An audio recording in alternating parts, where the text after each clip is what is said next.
3월 16일 새벽 예배를 하나님께 드리겠습니다.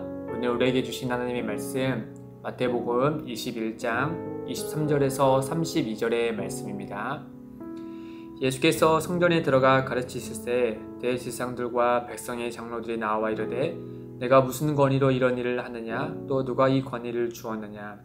예수께서 대답하실 때 나도 한 말을 너희에게 물으리니 너희가 대답하면 나도 무슨 권위로 이런 일을 하는지 이르리라.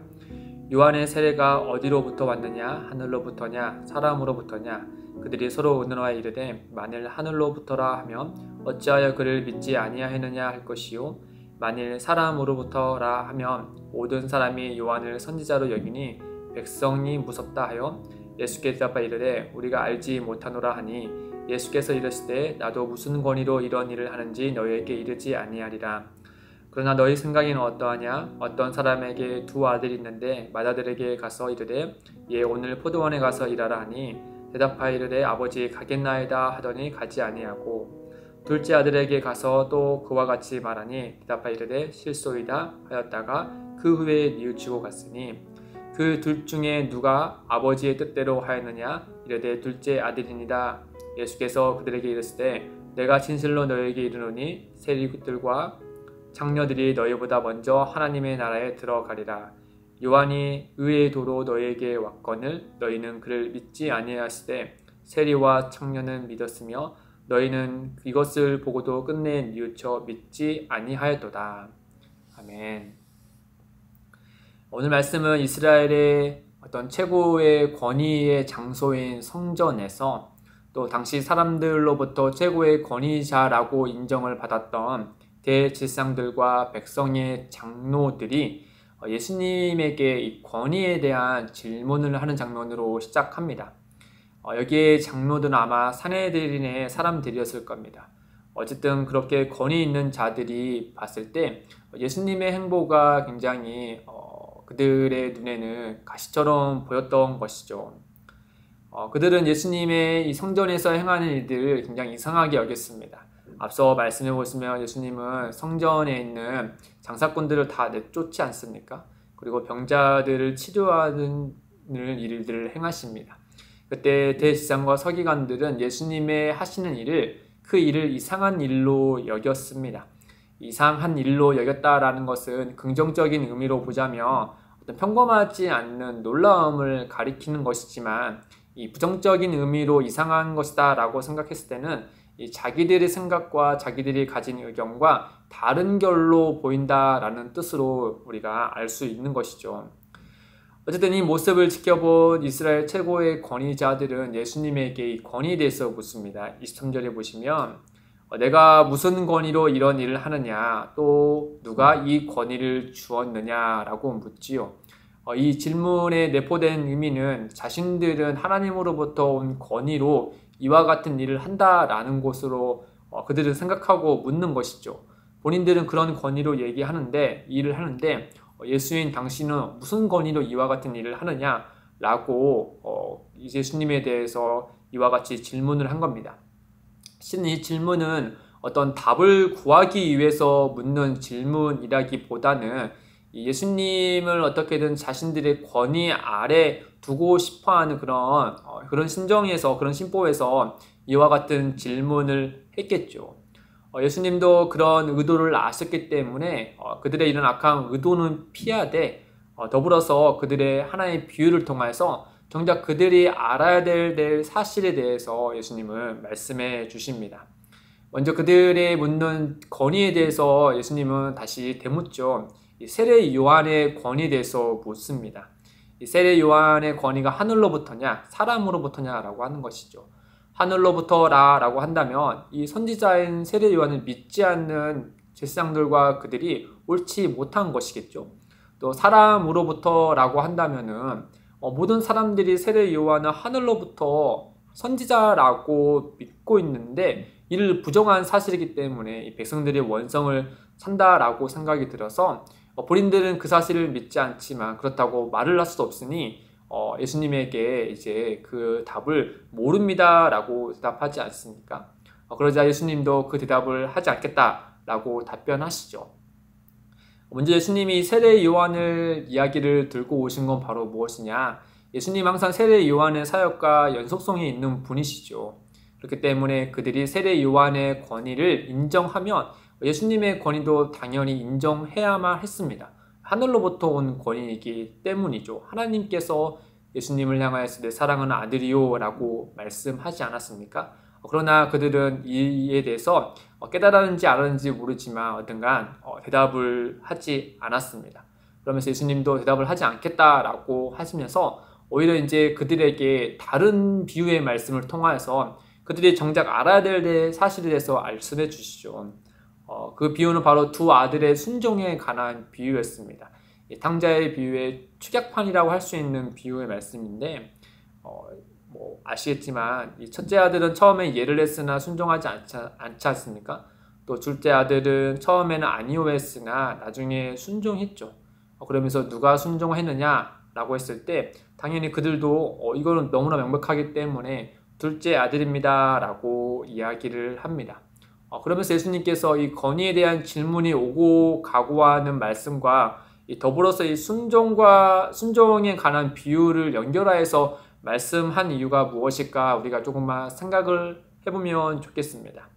이에 대해서 우리가 좀 쉽게 접근하기 위해서 이 백부장이 한 이야기를 우리가 한번 들여다보면은 예수님이 왜 건의와 순종에 관련돼서 연결하여서 말씀하시는지를 알 수 있습니다. 마태복음 8장 8절에서 9절에 보면은 백부장이 이렇게 대답하죠. 주여 내 집에 들어오심을 나는 감당하지 못하겠사오니 다만 말씀으로만 하옵소서. 그러면 내 하인이 낫게 싸움나이다.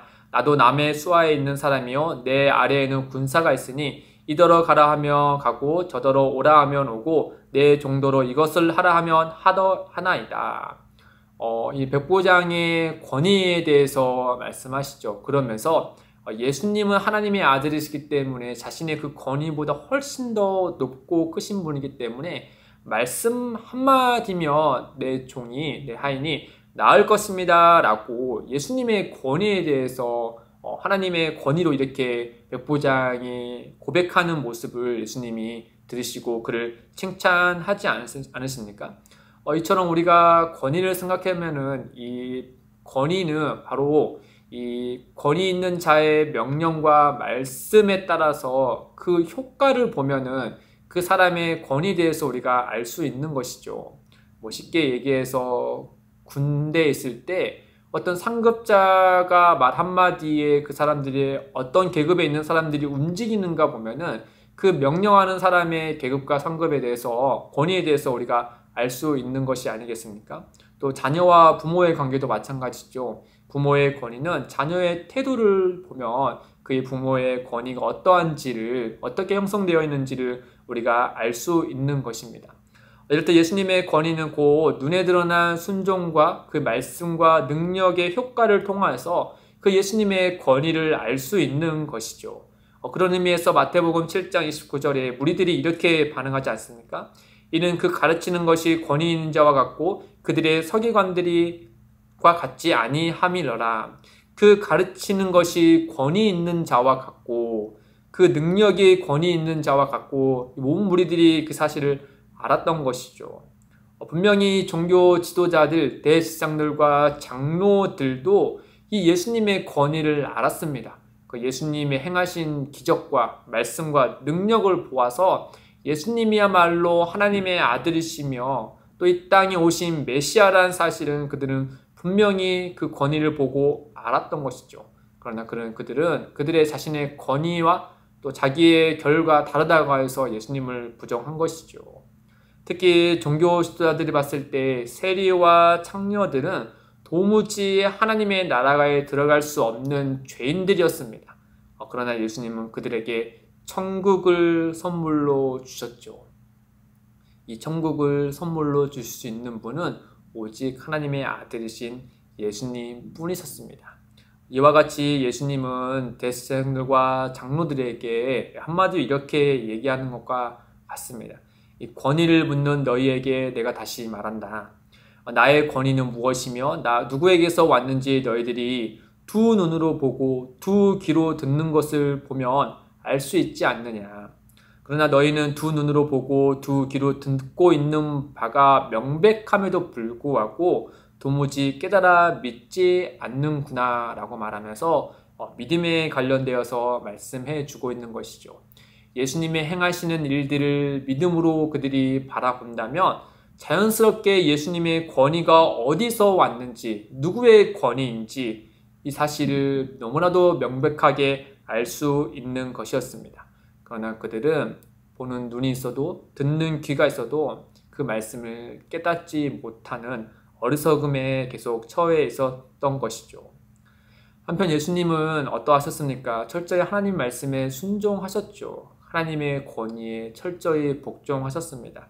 이 빌립보서의 말씀처럼 예수님은 근본 하나님의 본체시나 하나님과 동등됨을 취할 것을 여기지 않고 자기를 낮추시고 죽기까지 하나님의 아버지의 권위에 순종하여서 우리를 구속해 주시지 않았습니까? 오직 하나님 아버지의 뜻에 순종한 예수님의 인생을 우리가 볼 수 있습니다.